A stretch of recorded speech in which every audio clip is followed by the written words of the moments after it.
하나님 말씀 보겠습니다. 하나님 말씀은 마태복음 27장 45절에서 46절까지의 말씀입니다. 마태복음 27장 45절에서 46절까지 두 절 말씀입니다. 우리 함께 읽도록 하겠습니다. 45절입니다. 제6시로부터 온 땅에 어둠이 임하여 제9시까지 계속되더니 제9시쯤에 예수께서 크게 소리질러 이르시되 엘리 엘리 라마 사박다니 하시니 이는 곧 나의 하나님 나의 하나님 어찌하여 나를 버리셨나이까 하는 뜻이라. 아멘. 오늘은 고난주간 3일째입니다. 오늘은 가상칠언 네 번째 말씀인 엘리 엘리 라마 사박다니라는 제목으로 여러분과 말씀 나누기 원합니다. 사실 제가 이번 고난주간 말씀을 준비하면서 어떤 본문을 정해야 될까, 그리고 어떤 주제로 말씀을 전해야 될까에 대한 고민이 있었습니다. 이 말씀 가상칠언을 전하기 전에 한동안 굉장히 이것에 대한 고민이 있었어요. 처음 여러분과 함께 이 고난주간을 나누는 것이기도 하고, 그래서 여러분 앞에 어떤 말씀을 증거해야 될까에 대한 고민이 굉장히 깊었습니다. 결과적으로는 예수님께서 십자가에 하셨던 이 7마디의 말씀인 가상칠언을 본문으로 정하게 되었죠.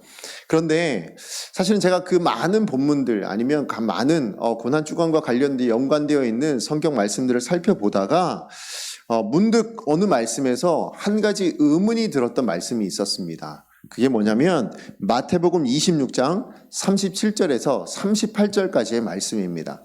우리 같이 한번 읽어보겠습니다. 시작. 베드로와 세베대의 아들 두 아들을 데리고 가실새 고민하고 슬퍼하사 이에 말씀하시되 내 마음이 매우 고민하여 죽게 되었으니 너희는 여기 머물러 나와 함께 깨어있으라 하시고. 아멘. 이 말씀은 여러분 잘 아시는 말씀일 겁니다. 예수님께서 최후의 만찬을 맞으신 이후에 십자가의 그 고난을 준비하시기 위해서 3명의 수제자들과 함께 겟세마네 동산에 올라가셔서 하셨던 그 기도 가운데 그때 그 기도를 하시기 위해서 가셨던 그 내용을 설명해 주고 있는 말씀입니다. 십자가를 통해서 온 인류의 구원을 앞두고 계신 예수님이시죠. 그리고 이 땅에 예수님 보내신 그 하나님의 원대하신 뜻을 이루어내는 그 뜻이 이루어지기 직전의 순간입니다. 12시간도 채 되지 않는 그 순간인 거예요. 자, 그런데 정작 여기서 예수님이 어떻게 반응을 하고 계시죠? 오늘 말씀에 보면 정말 이 위대한 사역을 앞두고 뭐라고 말씀하시냐면 고민하고 슬퍼하셨다고 말씀하시는 겁니다. 얼마나 고민이 되었든지 그 다음에 뭐라고 얘기하시죠? 죽게 되었다고 말씀하실 만큼, 그 고민으로 인하여 내가 죽게 되었다고 말씀하실 만큼 그렇게 고민하고 슬펐다고 말씀하시는 거예요. 제가 이 말씀을 보면서 문득 어떤 마음이 들었냐면 제일 먼저 들었던 마음은 솔직히 실망감이었습니다. 어떻게 예수님이 이렇게 고민하실 수 있지? 라는 생각이었어요. 물론 인간이라면 누구라도요, 어떤 사람이라도 죽음을 앞두면 두렵지 않은 사람은 없겠죠. 그리고 스스로 죽으러 가는 그 길이 어떻게 고민스럽지 않을 수 있겠습니까? 그렇지만 우리가 영웅이라고 생각하는 많은 사람들이 있습니다. 그 사람들이 어떻게 죽음을 맞이했는지에 대해서 우리가 들은 바가 참 많아요. 여러분, 예수님 이순신 장군은 어떻게 죽으셨죠? 나의 죽음을 알리지 말라라고 이야기하면서 장렬하게 그 죽음을 마치셨습니다. 또 뿐만 아니라 독립운동가들은 어땠습니까? 독립을 위해서, 우리나라의 이 독립을 이루기 위해서 자기의 목숨 바치기를 두려워하지 않은 사람들이 바로 독립운동가 아닙니까? 또 뿐만 아니라 우리나라 말고도 유명한 철학자 소크라테스는 어떻게 해요? 독이 든 그 잔을 당당하게 마셨습니다. 이뿐만 아닙니다. 세상 사람들뿐만 아니라 우리가 알고 있는 수많은 순교자들, 여러분 그분들은 어떻게 하셨어요? 예수님 때문에 기꺼이 자기의 목숨 드리기를 마다하지 않으셨습니다. 오히려 기뻐하며 즐거워하며 하나님 나라를 바라보며 그렇게 순교를 맞이하셨습니다.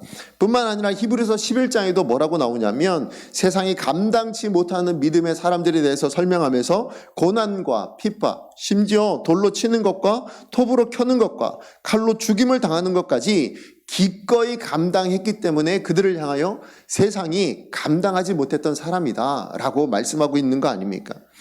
이러고 보면 사람들도요, 이렇게 죽음 앞에서, 고난 앞에서 당당한 모습을 보여주고 있고, 기꺼이 그것을 받아내겠노라 라고 얘기하고 있는데, 오늘 아까 제가 말씀드렸던 마태복음 이 26장의 말씀을 보면 하나님의 아들이신데요.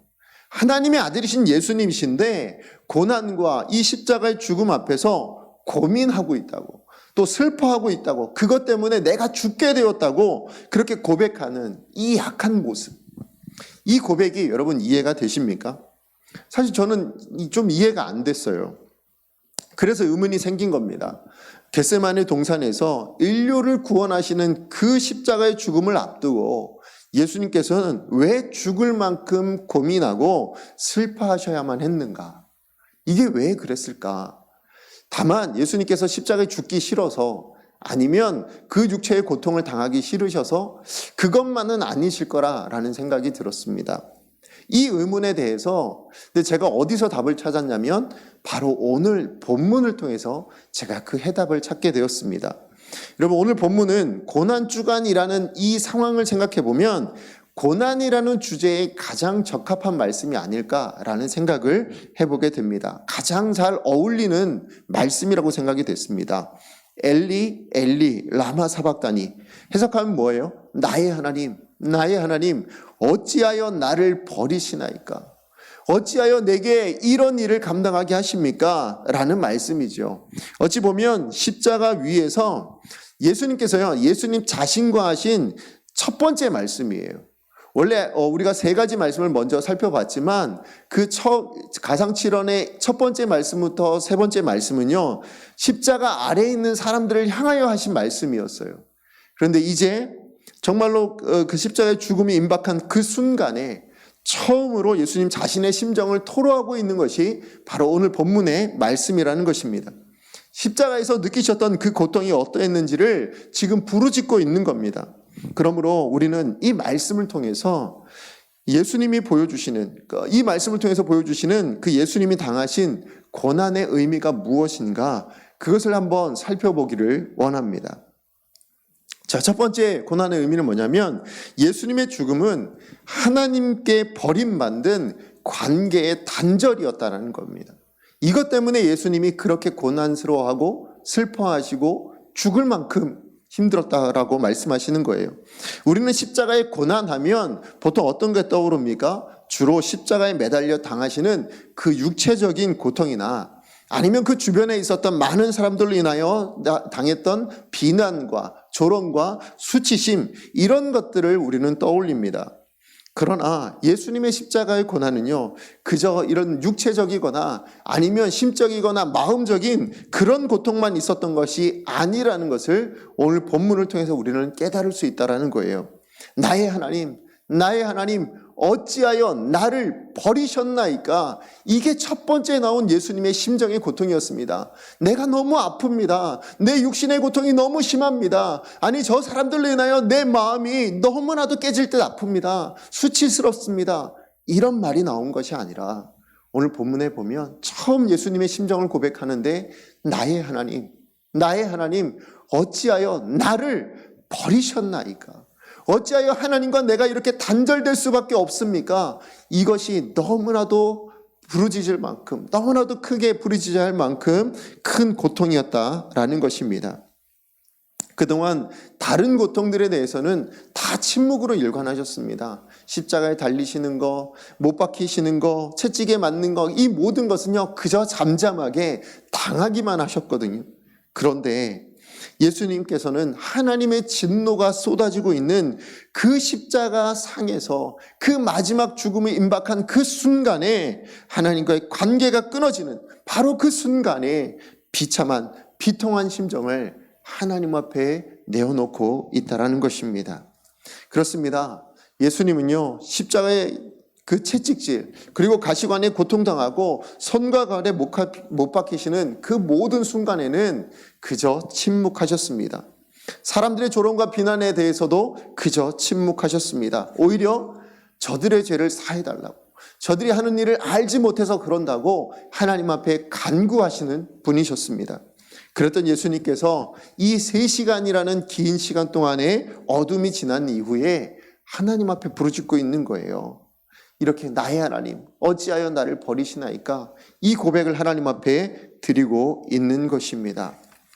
하나님의 아들이신 예수님께는요, 아버지 되신 이 하나님과의 단절이야말로 정말로 도저히 감당할 수 없는 그런 너무나도 커다란 고통이었다, 너무나도 힘든 형벌이었다라는 것을 반증해주고 있는 말씀이라는 것입니다.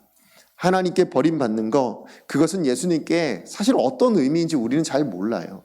그렇죠? 우리가 하나님의 단절되는 거 그렇게 아파하지 않는 것 같거든요. 여러분 그러지 않으세요? 내가 살아가는 어저께 하루 삶을 한번 생각해 보세요. 하나님과 동행하셨습니까? 하나님 없이도 그냥 너무 기쁘고 행복하게 그렇게 살지 않으셨나요? 그냥 내가 원하는 것, 내가 바라는 것, 그것 행하면서도 그것이 슬프거나 힘들거나 아팠던 그런 마음이 한순간이라도 있으셨습니까? 우리는 잘 모릅니다. 그러나 예수님, 우리로는 헤아릴 수 없지만 그러나 예수님께는 그것이 고통이었다라는 것, 그건 분명한 거예요. 그 어떤 고통과 그 어떤 아픔과도 비교할 수 없는, 어쩌면 우리가 지옥에서 영원히 받아야 했던 그 고통이 바로 예수님의 그 십자가에서 하나님과 단절되었던 그 고통이 아닐까라는 생각을 하게 되었습니다. 그러면서 문득 제가 생각난 게 있었는데 뭐냐면, 여러분 2004년에 패션 오브 크라이스트라는 영화가 개봉했던 거 아시죠? 2017년에 다시 재개봉했었는데요. 그 영화는 예수님이 십자가에 못 박히실 때까지의 그 12시간, 그 12시간에 대한 이야기를 다룬 영화입니다. 그런데 이 영화가 우리나라에서는 15세 이상 관람가로 개봉이 됐었어요. 그런데 미국에서는 청소년 관람 불가의 영화였습니다. 왜 그러냐면 그것이 너무나도 끔찍하고 잔인한 장면이 너무 많아서 그래요. 여러분 다 보셔서 아시겠지만 정말로 잔인하지 않습니까? 너무나도 끔찍한 장면들이 정말 많이 나와요. 채찍과 가시관으로 인해서 예수님의 몸에서 살점이 찢겨져 나가는 것, 떨어져 나가는 게 나와요. 피가 쏟아지는 모습들이 나옵니다. 그리고 십자가에 못 박히실 때는요, 피가 튀고 그 다음에 십자가에 매달려 들어 올려질 때는 체중으로 인해서 살이 찢어지는 그런 모습들, 그래서 고통받고 있는 그 예수님의 모습들이 너무나도 적나라하게 나오고 있습니다. 그래요. 영화로만 봐도, 우리가 실제적인 것이 아니라 영화로만 봐도 그렇게 끔찍하고 잔인해서 차마 눈 뜨고는 보지 못할 것 같은 그런 모습들이 바로 그 영화에 나왔던 것처럼, 그렇다면 실제적인 현장에서는 어땠을까요? 바로 그 십자가, 그 고통을 당하고 있는 그 십자가의 현장은 어땠겠을까요? 너무나도 잔인하고 너무나도 힘들었고 너무나도 고통스러운 그런 상황이었을 것입니다. 그런데요, 그렇게 잔인하고 그렇게 고통스럽고 그렇게 끔찍한 상황을 당하고 있는 이 예수님은 실상 막상 그 자리에서는 침묵하셨다라는 거예요.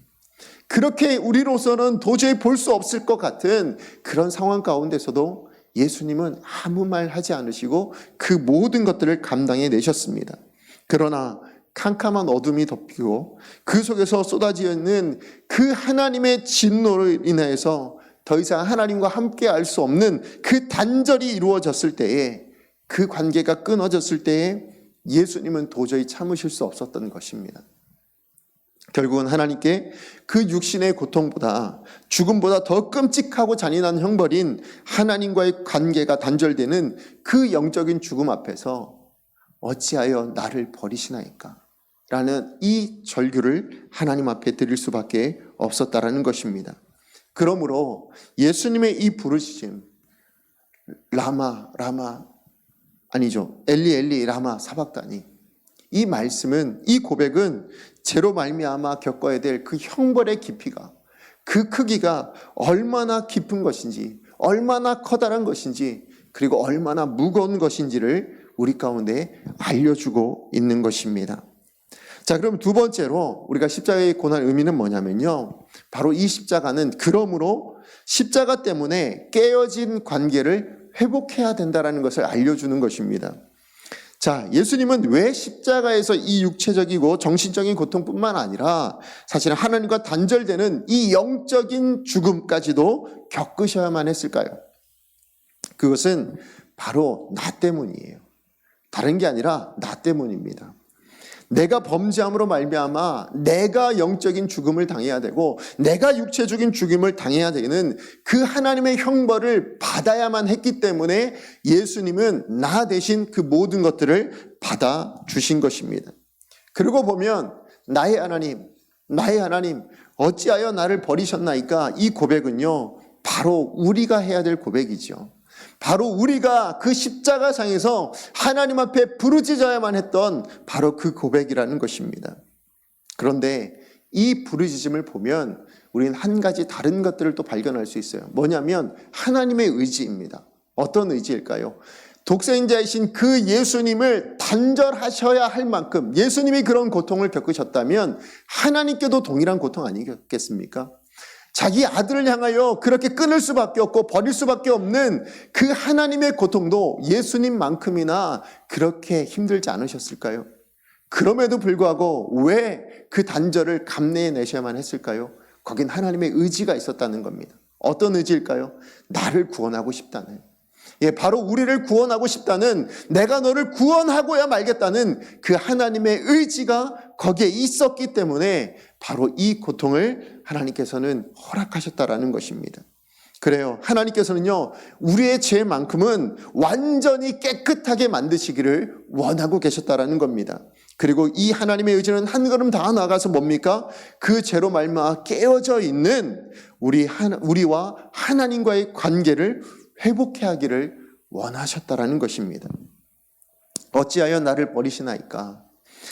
라는 이 예수님의 고백은요, 결국은 죄에 대한 복음의 견해가 뭔지를 분명히 알려주죠. 죄가 뭡니까? 죄라는 것은 우리와 하나님을 멀어지게 만드는 것이 죄다라는 것을 분명하게 보여줍니다. 죄 때문에 하나님은 우리를 버리실 수밖에 없었던 거예요. 관계를 끊으실 수밖에 없었던 것입니다. 사실은 환난이나 궁핍이나 아니면 그 어떤 시련이라 할지라도요, 우리와 하나님과의 관계를 끊을 수 없어요. 그 어떤 것도 하나님과의 관계를 끊어낼 것이 없습니다. 그런데 하나 있다면 그게 바로 죄라는 거예요. 죄는 하나님과의 관계를 끊어지게 만듭니다. 하나님과 우리 사이를 갈라놓습니다. 하나님과 우리가 멀어져서 죄가 들어오는 게 아니에요. 그렇죠? 하나님과 우리가 먼저 멀어지니까 그 사이를 죄가 비집고 들어오는 게 아닙니다. 무엇이 문제예요? 죄가 들어왔기 때문에 하나님과 우리의 사이가 갈라지게 된 것입니다. 하나님은 거룩하시기 때문에 죄와 함께 하실 수 없습니다. 그러므로 하나님과 우리 사이를 막는 유일한 담이 있다면 그것은 죄라는 담입니다. 그런데 예수님께서는 바로 이 십자가의 고난을 통해서 이 담을 허물어 주셨던 거예요. 하나님과 우리 사이에 있는 이 담을 깨트려 버려 주신 것입니다. 그리고 하나님과 화목할 수 있도록, 하나님과 하나 될 수 있도록, 하나님과 온전한 가족이 될 수 있도록 만들어 주셨다라는 것입니다. 그리고 하나님은 우리와 화목하기를 원하십니다. 나의 삶과 함께하기를, 우리와 동행하시기를 하나님은 바라고 소원하고 계십니다. 그럼에도 불구하고 나의 삶에, 여러분의 삶에 하나님이 보이지 않는다면 그것은 무엇 때문이겠습니까? 죄 때문이에요. 죄가 하나님의 은혜를 막고 있기 때문에 그래요. 죄가 하나님이 임하지 못하도록 만들고 있기 때문입니다. 그래서 이 죄가 하나님과의 관계가 단절되고 나면 그 다음에 어디로 나타날까요? 사람과의 관계에 대해서도 단절시키게 되더라는 것입니다. 결국은 죄는 모든 관계를 무너뜨려 버립니다. 죄가 담이 되어서 나의 삶을 둘러싸버리기 때문에 하나님과 또 사람과의 이 모든 관계를 끊어버리게 된다는 것입니다.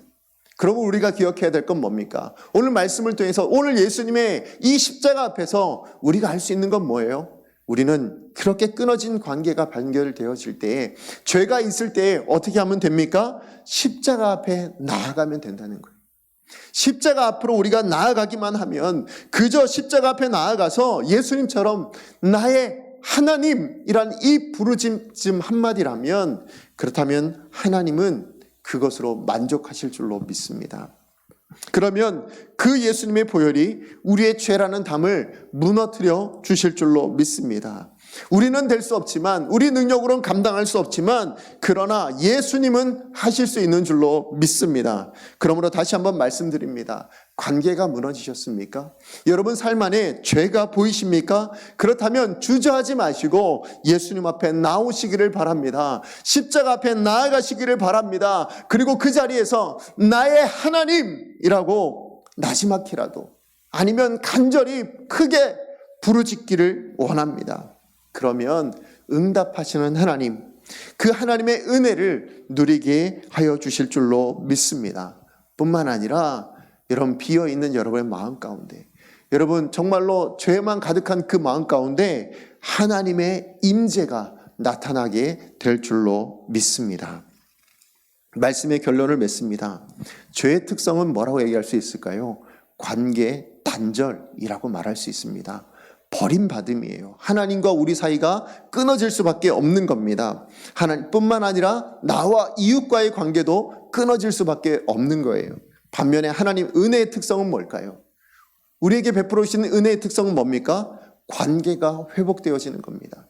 하나님과 나의 관계가 회복되어지고, 그로 말미암아 사람과 사람 사이에, 나와 이웃 간의 관계가 회복되어지는 것인 줄로 믿습니다. 그래서 은혜는 막힌 담이 무너지는 겁니다. 은혜가 임재하면, 은혜가 우리 가운데 임하면 우리에게 있는 모든 막힌 담이 무너지게 될 줄로 믿습니다. 그래서 은혜 받은 자는 어떤 직분을 받을까요? 화목해 하는 직분을 주신다고 말씀하십니다. 이를 위해서 십자가의 구원을 이루신 그 예수님 때문에 언제나 우리는 하나님을 나의 하나님이라고 부르면 그 하나님이 정말 나의 하나님으로 되게 하여 주실 줄로 믿습니다. 그러므로 여러분, 오늘 하루, 지금 이 시간 우리 하나님 앞에 기도했으면 좋겠습니다. 뭐라고 기도할까요? 나의 하나님. 이 부르짖음이 오늘 이 시간에 있기를 원합니다. 내가 하나님 앞에 나의 하나님이라고 부르짖을 때에 회복해 하시는 그 십자가의 은혜로 말미암아 오늘 하루에 우리 삶 가운데 하나님과 내가 하나가 되어지고 나와 이웃 간의 관계가 회복되어지는 그런 은혜가 일어나게 될 줄로 믿습니다. 나의 하나님. 오늘 이 고백이 우리의 고백이 되어서 하나님께서 베풀어 주시는 그 은혜로 말미암은 행복한 하루 되어지기를 간절히 축복합니다. 우리 시간에 같이 기도하겠습니다. 오늘 주신 말씀을 기억하면서 예수님은 하나님의 관계가 끊어지는 그 십자가의 자리에서, 그 진노의 자리에서 나의 하나님, 나의 하나님 어찌하여 나를 버리셨나이까? 라고 부르짖을 수밖에 없었습니다. 아마 그 고백은 오늘도 우리가 하나님 앞에 해야 될 고백이 아닐까 생각합니다. 그리고 오늘 주신 말씀을 기억하면서 기도 제목 드립니다. 먼저는요, 죄에 대한 하나님의 진노가 얼마나 무서운지를 대해서 절실하게 깨달을 수 있는 오늘 하루가 되게 해달라고 기도하시기를 바랍니다. 그리고 두 번째는 하나님과의 관계를 멀어지게 하는 그 죄를 고백하게 하여 주시옵소서. 하나님, 내 마음을 다하여, 내 정말 전심을 다하여 하나님 앞에 내 모든 죄를 정직하게 다 내어놓게 하여 주시옵소서 라고 기도했으면 좋겠습니다. 그리고 관계를 회복해야 될, 내가 지금 관계를 회복해야 될 그 모든 이들을 향하여 기도하기를 원합니다. 하나님, 내가 하나님과의 관계가 끊어져 있다면 하나님 앞에 나를 올려드려야 될 것이고, 그러나 사람과 이웃과의 관계가 끊어져 있다면 내가 그 사람을 하나님 앞에 올려드리며 기도해야 될 줄로 믿습니다. 그리고 마지막에 기도 제목 드립니다. 사회적으로 소외된 사람들을 위해서, 정말로 사회적으로 버림받은, 사람들로부터 버림받은 그 모든 사람들, 그래서 고통받고 힘들어하고 외로워하고 있는 그 모든 사람들을 향하여서 우리가 기도할 수 있는 그런 이 시간 되었으면 좋겠습니다. 우리 PPT에 기도 제목 띄워주시고요, 위에서 함께 기도하기를 원합니다. 함께 기도하겠습니다. 하나님, 그렇습니다. 이 시간 주님 앞에 기도하며 나아갑니다. 하나님, 정말 주의